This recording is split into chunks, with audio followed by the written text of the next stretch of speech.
Okay, so thank you again, ma'am and classmates, for your thoughts and reactions on the video presentation that I had shared to you about the treatment being implemented by our government for population with substance use problem.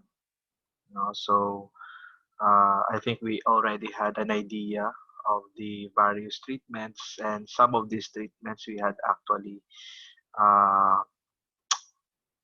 discussed in some of the populations as interventions. So some of those interventions are also applicable for persons with substance use uh, problems. No, so we will touch in detail the various models of treatment involved in the rehabilitation of substance use disorder. So the first model of treatment is, of course, the medical model. No? So for the medical model, the substance use disorder is seen as a disease characterized by the imbalance in the neurotransmitters. So the medical model treatment, this is the first step being introduced to the client, especially on the stabilization phase. No? So the objective is to detoxify the substance that causes imbalances and try to introduce drugs that would correct the equilibrium or the state of our bodily system, bodily functions, bodily neurotransmitters before the use of substance. So this type of treatment is often hospital based or doctor office based. No? So it uses biopsychosocial approach with majority of its focus on pharmacotherapy that aims for detoxification, symptom reduction, and the reduction of aversions, the reduction of uh, psychological induced mental disorders. No? So for this model, the doctor will perhaps prescribe laboratory assessments, will prescribe prescriptions, but take note that the doctor will not do counseling. No, the doctor will talk a bit about the symptoms and the patterns, but the doctor or the psychiatrist will not go into detail uh, giving instruction for the patient to learn skills to help the patient resolve conflicts or difficulties that resulted into the substance use. No? So this is just the first step. No? So for the counseling aspect, for the resolution of internal crisis, for the uh, enhancement of interpersonal skills, that will go to the counselor.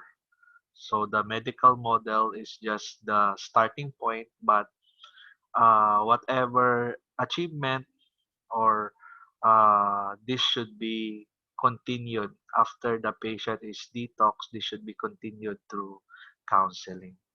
The second model is the what we call the spiritual model. So the focus on this is on the mood issues as result by the spiritual emptiness. So when we talk about the spiritual model, this is more on the focus on an approach that is existential in nature. No? Spiritual and existential approach wherein the main drive is to lead the patient into a spiritual path of recovery, the reintegration of values and the sense of meaning and purpose. No, if you can see the slides here, we can look at the 12 steps to addiction recovery. We have the surrender, we have hope, faith, honesty, trust, willingness, and so on. No, so the most common uh, approaches under the spiritual model is the 12 steps model, no? The Alcoholics Anonymous, Narcotics Anonymous. So the emphasis of this model is that they rest that one cannot help oneself. No? So when we talk about substance addiction, no, the recovery for substance addiction, it requires the surrendering of one's will, no, to a higher power, no, a higher power.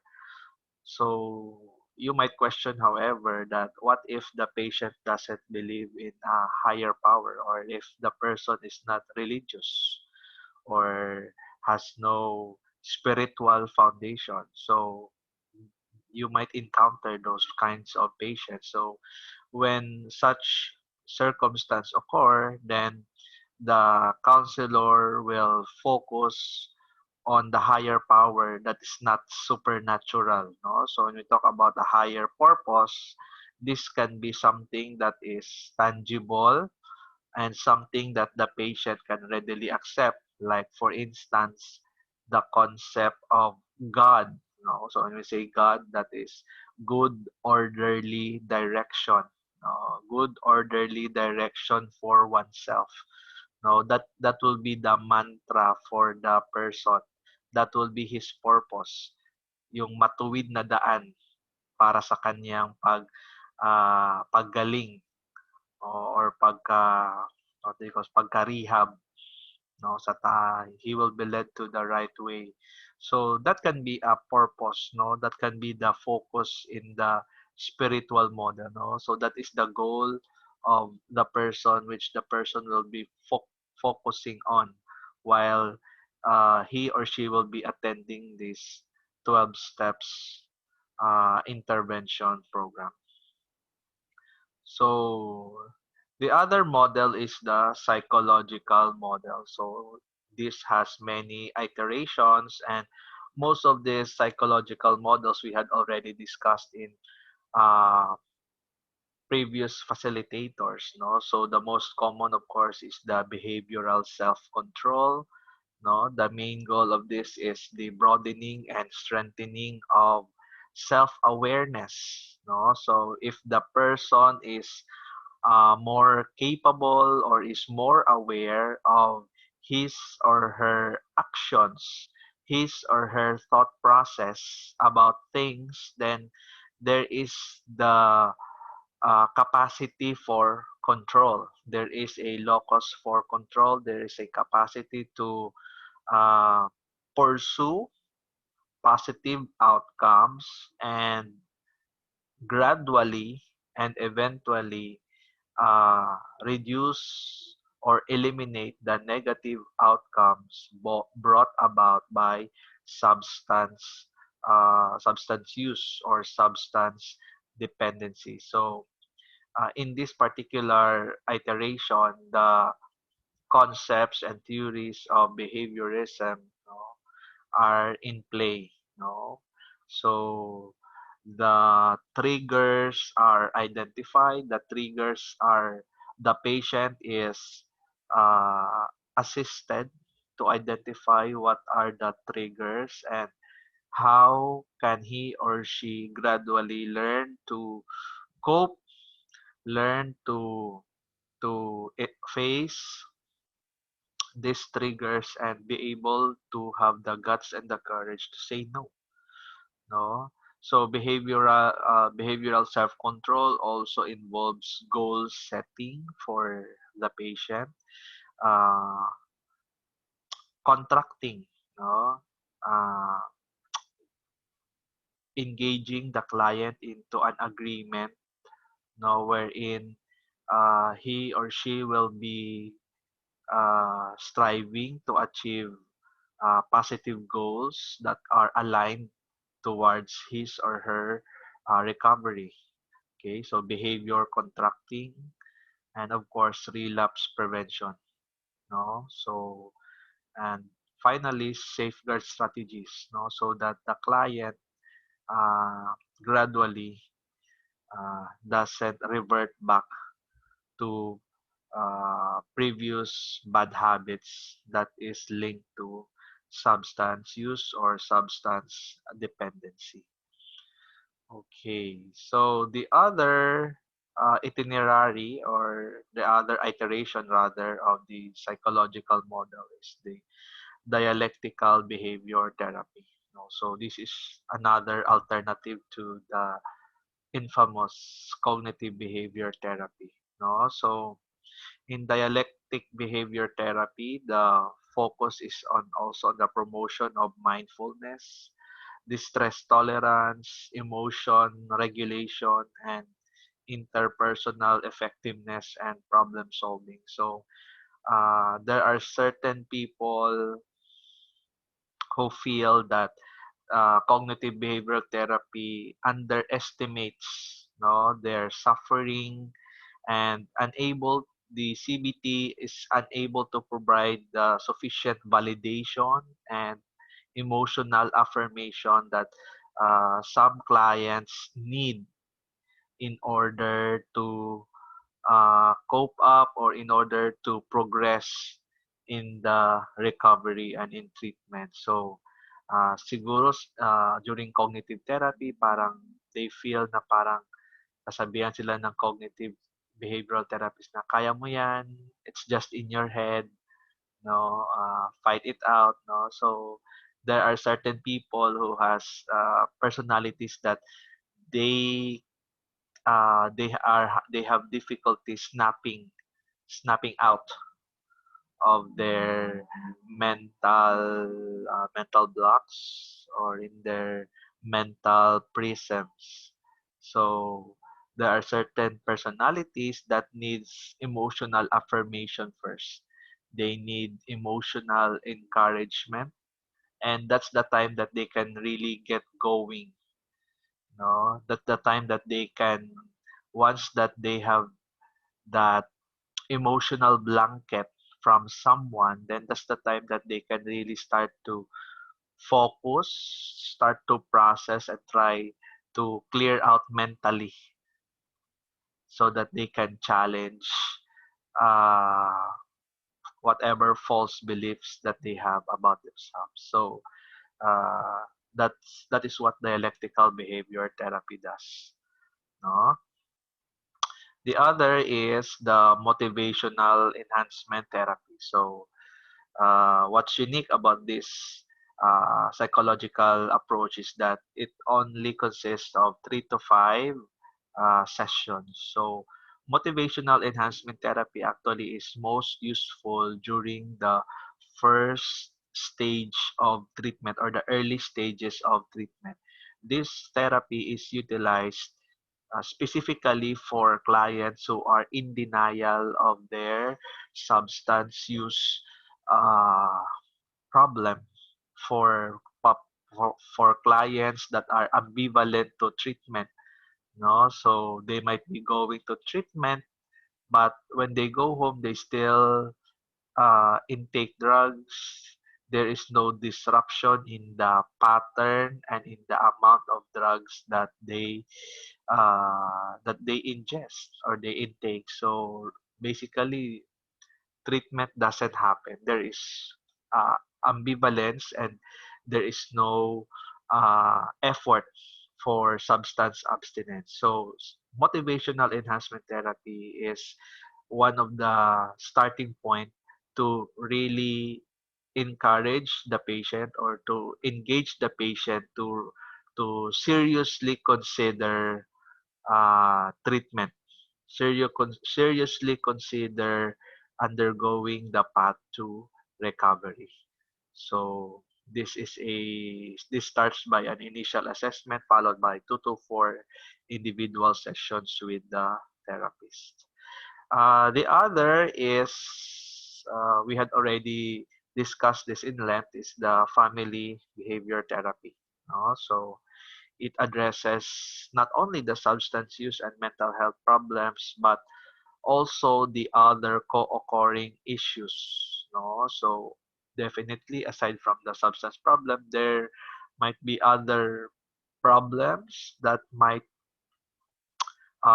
contribute to the continued use of this substance. So the family system of the client, there might be factors there which contributes to the persistent use of drugs or for the persistent dependency.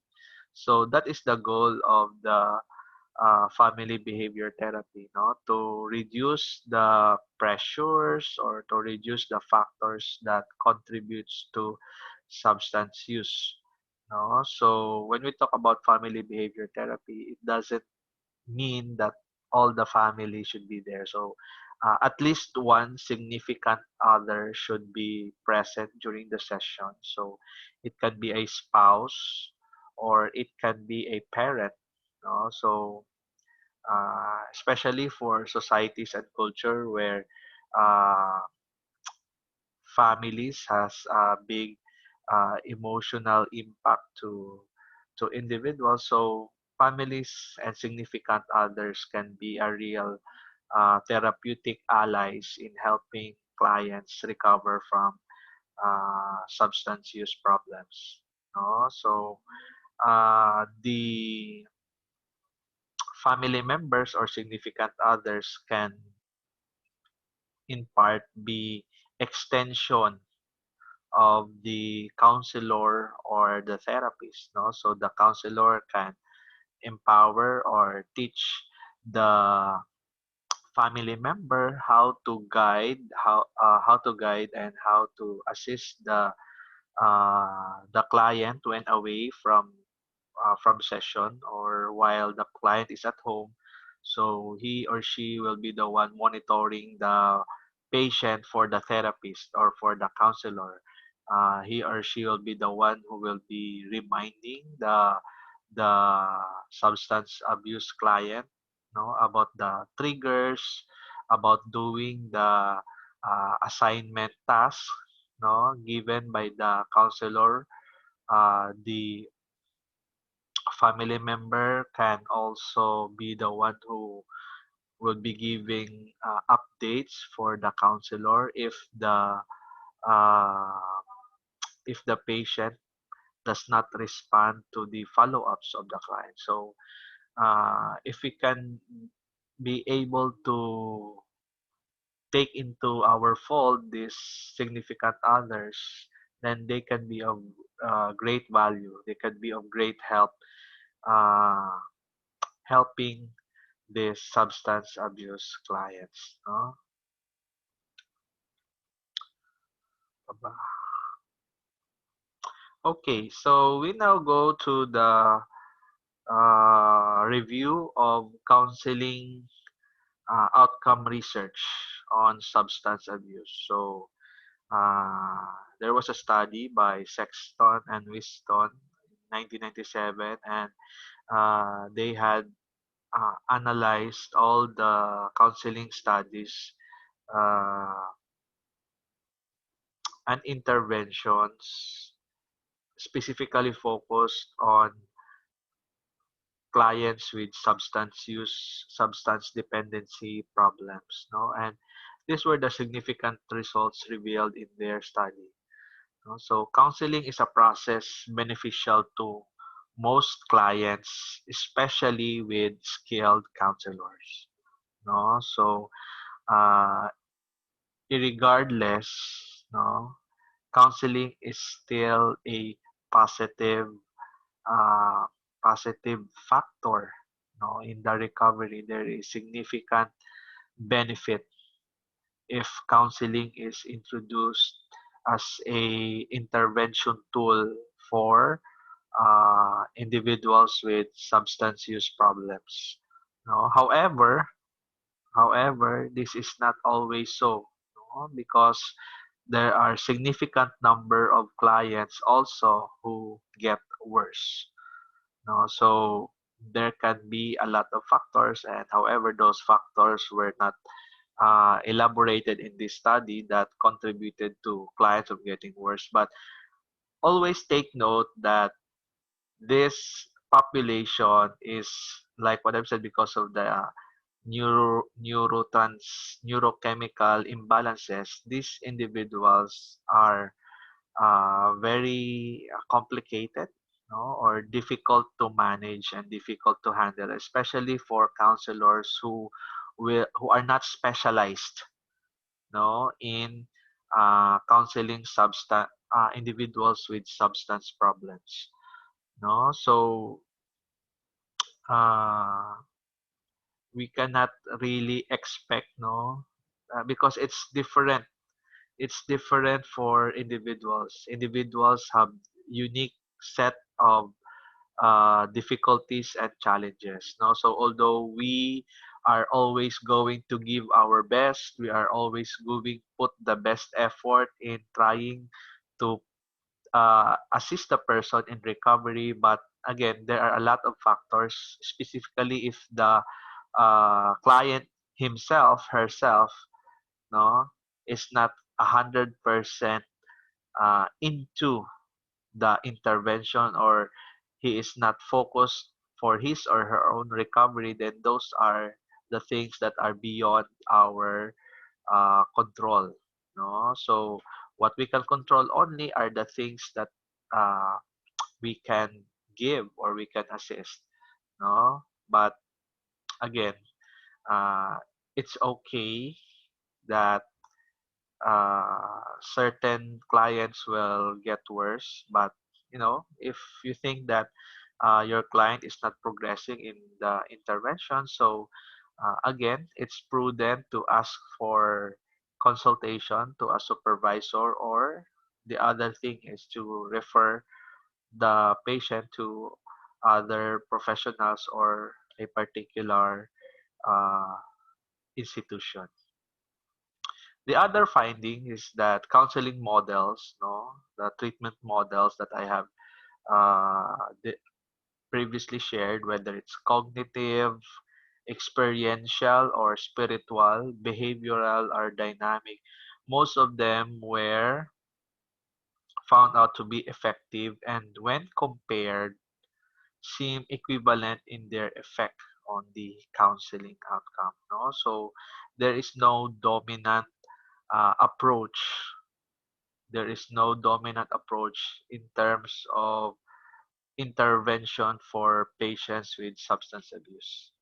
No, so I think it depends on uh, how it is implemented and how does the intervention fit the personality and the needs of the client. So we always remember that there is no prescribed starting intervention. There is no prescribed starting point na ay dapat mag-umpisa ka sa cognitive behavioral, then mag-transition ka sa what do you call this, dialectical behavioral, then last is the family behavioral therapy. There is no proper sequence in terms of administering the uh, interventions or counseling models that we are going to apply, no, because this, take note that selecting the best counseling approach would always hinge or would always depend on the needs of the client, no. That's why we have to assess it carefully and try to decide if this is really the right approach for the client at his present standing, or at his present continuum in his substance abuse problem, no.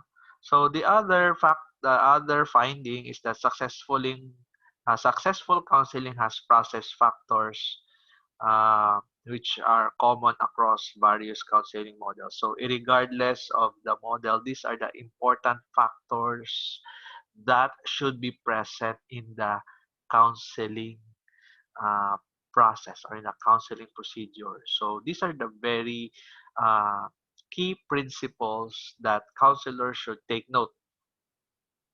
The key ingredients or the core core aspects that should be present regardless of what approach do you wish to go to. No? So these important components are open, trusting, collaborative relationship.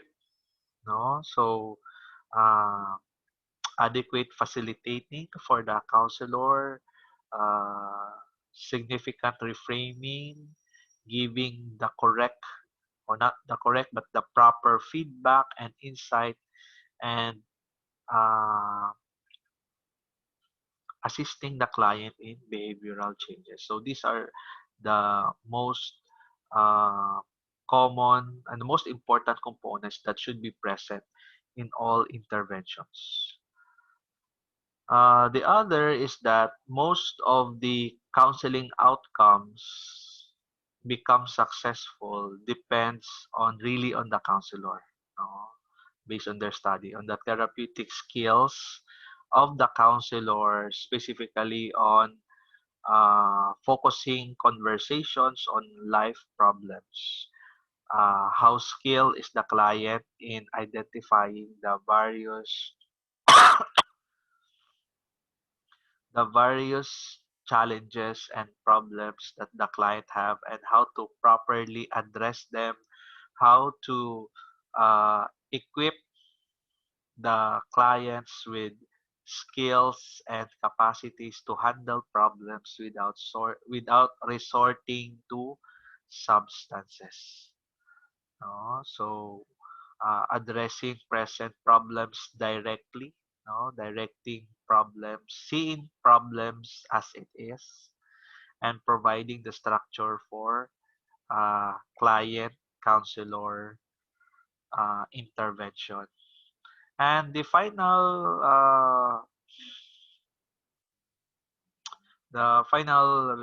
finding is that successful counseling progresses through various process stages, wherein different types of counselor-client interactions are reflected by different counseling techniques. So just as what I have shared to you earlier, no, so there is the transition of the client counselor relationship, no? So like in the early stages, the counselor will be more directive, no? The counselor will have a little bit of force, no? The will be a bit forceful in terms of motivating, in terms of engaging the client to the path of recovery, no? So kumbaga ikaw yung dominant, the counselor will be the dominant character, no? The dominant character leading the client in the early stages of the treatment, no? So because the client is imbalanced biopsychosocially, so ikaw yung magli-lead, no? But as the treatment progresses on, no, medyo na stable na yung kanyang biological component, medyo sinort out mo na yung kanyang psychological makeup, medyo inayos mo na yung kanyang sociological, social, interpersonal relationships. So, gradually, no, the counselor shifts the power now back to the client, returns the power to lead or live his or her life back to the client. No? So that the client, as the treatment goes on to the middle and to the final stages, the client will now be uh, independent and now capable to lead his or her life free and protected, safeguarded from substance use and substance dependency. So here in the Philippines, no, so we have uh, evidence-based interventions in the Philippines, no. Even before the present administration, there had been many uh, what do you call this, government-sponsored and even uh, academe and other stakeholder-sponsored interventions, no, to address the problems of drugs. However, majority of these interventions had not prospered, or the success rate had not been that good, because there are other factors which were not properly addressed, no, or the intervention group has no capacity to address the other bigger issues, no, that contributes to the substance use, no. So like before, no, even though you some of the previous uh, approaches, no, they had also, like the one made by the University of the Philippines, Manila. So they had tried to start a Alcoholics Anonymous, Narcotics Anonymous sessions for adolescent youth who are involved into drugs. So that the the intervention itself was good, the design itself was good, but there are the risk factors in that community persisted, no. So although they were able, they had tried to rehabilitate the individual, no, but the other factors were not properly addressed. Like for instance, the community itself, no, the drug supply is still rampant, no, the drug supply was not properly addressed. Economic factors, there are no uh, livelihood alternatives. So even though that uh, there was an initial success for treatment, but since the other risk factors, no, were not were not properly addressed, so hindi rin tumagal na naging drug-free yung mga kabataan or yung mga tao na in-involve sa early pilot approaches, no. So we now go to the present administration, no, and one of the key components of today of this administration's program is the community-based uh, rehabilitation program, no. So this is a one of a kind strategy to address the substance use problem in the country. So in the early stages of this one, they had tried to build mega rehabilitation centers, no. They had tried to make this big facilities, no, but this had not been thoroughly effective because uh,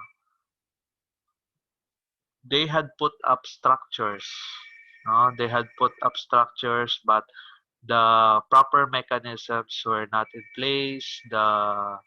Training, no, the training of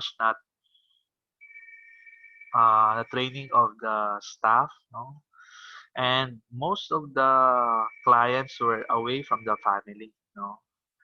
Many of them weren't able to the families weren't able to visit them, and so it had not been very productive. Uh, it had not been productive, no, as a whole, no. So that's why they had shifted their approach, from that mega rehabilitation program, no, or clustering all the dependents, substance abuse dependents, and putting them into one location. No? So it had not been effective because once they had rehab the individual, but you return it to their communities with the same risk factors that had brought them substance abuse problem, then it doesn't help. No? So, wala ring silbi yung recovery. No? So, the approach of the government now is to rehab the individual at the same time rehab the community. No? So, it's like a giant ecological approach. No? Na if you want to rehab the person, then rehab the environment. So that if the person recovers, he will recover in an environment suited for a drug-free recovery. No? And that's why they were able to come up with the community-based rehabilitation program, no, the CBRP. So actually, this is one of a kind program that is also receiving positive reviews in the Asian region, and actually, it's the Philippines who is the first to institutionalize this program through policy. So, just some of the programs that they had included under this umbrella program or the initiatives are the Barkada Contra Droga. So this is actually a preventive and information program, no? Psych education initiative with the purpose of uh, disseminating information about the harmful effects of drugs, as well as informing the public about the laws being implemented against substance use. No? So they are also working out that this Barkada Contra Droga being included in our uh, in the curriculum, in the basic education, and in the syllabi for the tertiary education. We also have the Katatagan, Kalusugan at Damayan ng Komunidad. No? So this is a substance use treatment model.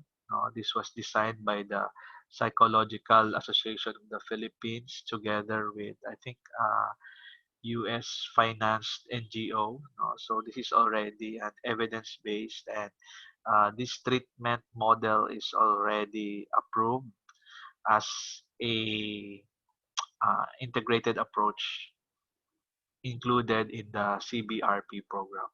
The other is the CBOL, or the Synergistic Intervention based on life skills enhancement.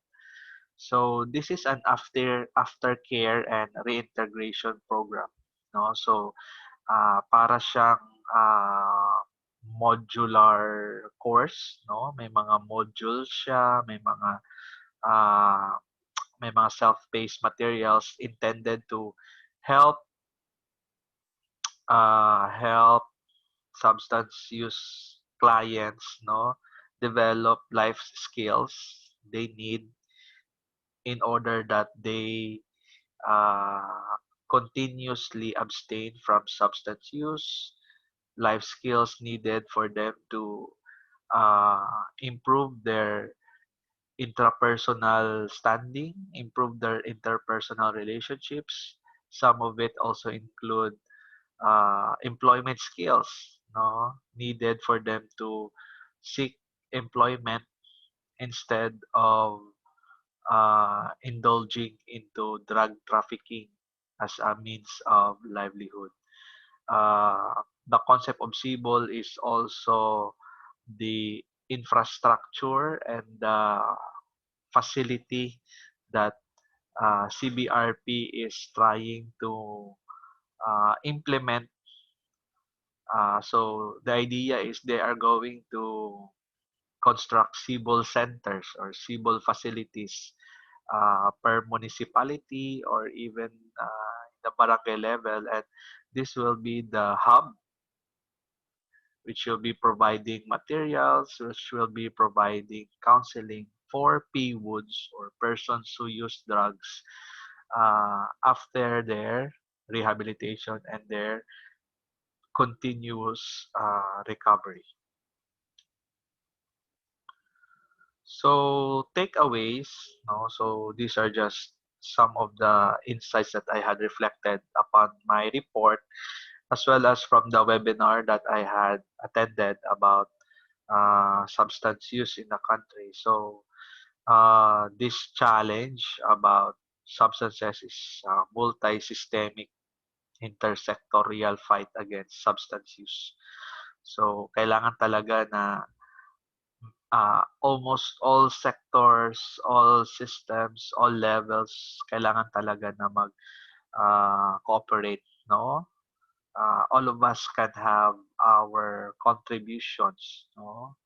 Hindi man tayo makasama doon sa drug supply reduction, pero at least we can participate in the drug demand reduction, no? By being advocates and spreading awareness to our students, no? So there should be more focus towards sustainability and humane treatment of drug victims, no? Careful planning on implementation of enacted laws.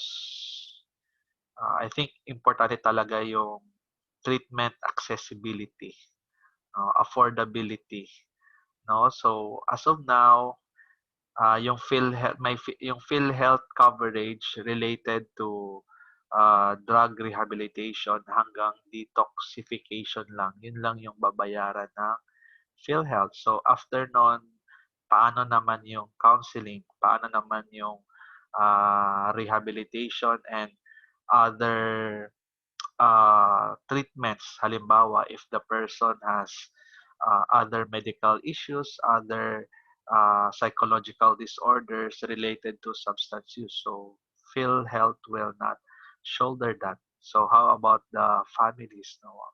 We know the status of regular families who barely can afford their daily subsistence. So how are they going to afford for like 3 to 6 months counseling and treatment? So those were the next steps, no, that the fight against drugs are trying to work on, no, the recovery package that starts from detoxification until after treatment, no? So if kasi useless yung ating intervention, useless yung ating approaches if the clients cannot afford it, or if the clients has no access to these treatments, then wala ring mangyayari. Also, no, training, continuous training on our health professionals. No, so good for us. No, what we are doing here, we are paying for our doctorate. No, and in some way, through these studies, we are uh, enriching ourselves. No, with awareness of this uh, of this of these things. No? But hopefully the government can uh, continue their campaign, continue their efforts of reaching more stakeholders, reaching more schools, and disseminate more information that will contribute to the reduction of drug demands, no? And hopefully, as we get more health professionals, hopefully we can uh, solicit more volunteers, or maybe if the government can hire, even though part-time, some of our uh, health and psychological professionals also assist in the psychological intervention and counseling of our PWOODs, or our persons who use drugs. And last, guidance counselor and educators alike can contribute by continually enhancing our competencies, no? Like what we are doing now, in how to detect and how to intervene No, hopefully we can broaden and expand our linkage and our referral directories. No, so if we have uh,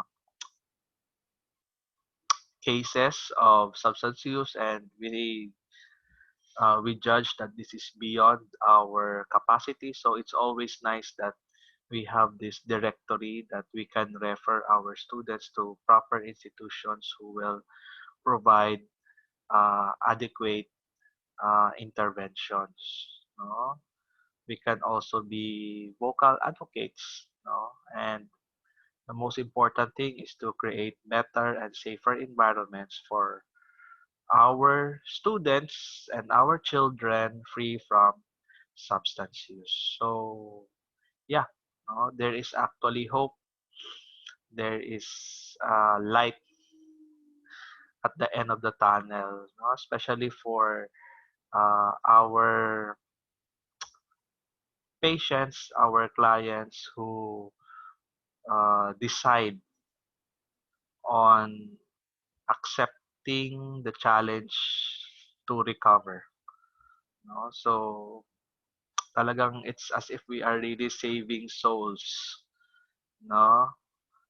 Because parang, pag ang tao, sometimes kapag very dependent na talaga sa drugs, kapag there is a high addiction, parang it's as if you already lost them.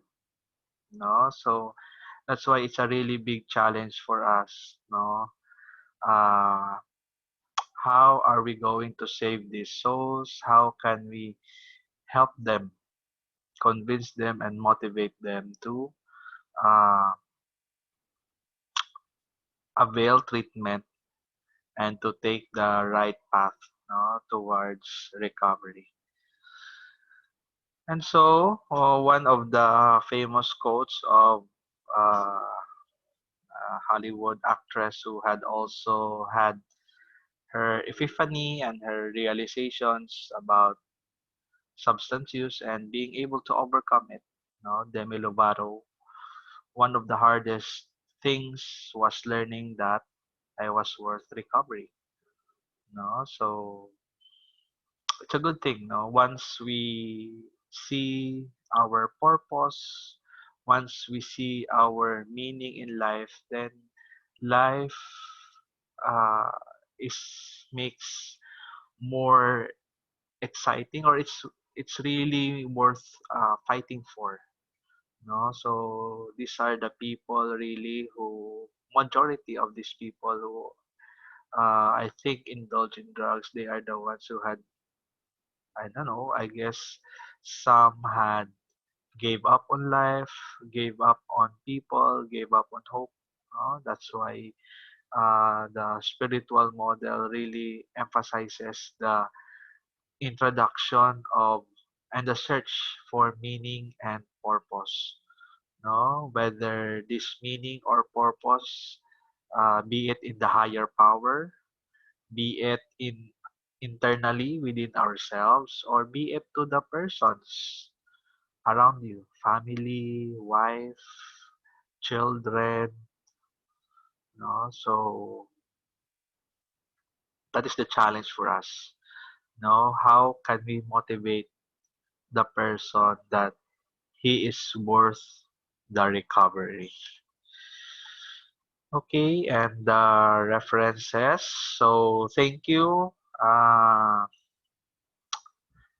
ma'am and classmates. So I think that was a very lengthy presentation. I hope that hindi kayo na-stress and hindi kayo na-antok. Anyway, this was the last presentation naman. So in some way, I hope that uh, there was new insight, there is a renewed attitude. No? So sometimes we have a lot of misconceptions, we have a lot of prejudice, stereotypes about addicts. So I do hope that through this facilitated topic, and as we go on,